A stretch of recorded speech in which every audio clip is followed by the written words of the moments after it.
iba pang balita, nagsalpukan naman ang dalawang Alpha jet sa himpapawid sa kalagitnaan ng isinasagawa nitong condensation trail training sa France. Yan at iba pang mga napapanahong balita mula sa iba't ibang panig ng mundo sa Global Headlines Report ni James Galangi.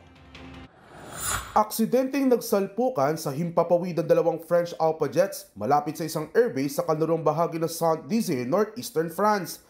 Naganap ang insidente sa gitna ng isinagawa nitong condensation trails maneuver rehearsals. Sa ulat ng French Air and Space Force, nagawa namang makaligtas ng dalawang piloto, ngunit nadatnan muna itong walang malay na agad ding isinugod sa ospital.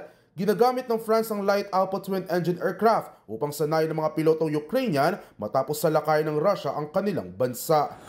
Samantala, nahihirapan naman ngayon ang airlines industry sa Estados Unidos. Dulot ang kabi-kabilang pagtaas ng taripa at paghihigpit sa paggasta ng gobyerno na pinutupad ni US President Donald Trump. Ayon sa mga eksperto, ito raw ay dahil sa tumataas na kawalang katiyakan sa ekonomiya. Dahil dito ay nababawasan ang paggasta ng mga turista at kumpanya, kaya napipilitan mga airline na bawasan ang kanilang tinatayang kita para sa unang quarter ng taon. Babala ni United CEO Scott Kirby, maaring mas malaki pa ang pagbagsak ng ekonomiya mula sa industriya ng airline pagsapit ng Agosto kung hindi agad maaksyonan ang kasalukuyang problema.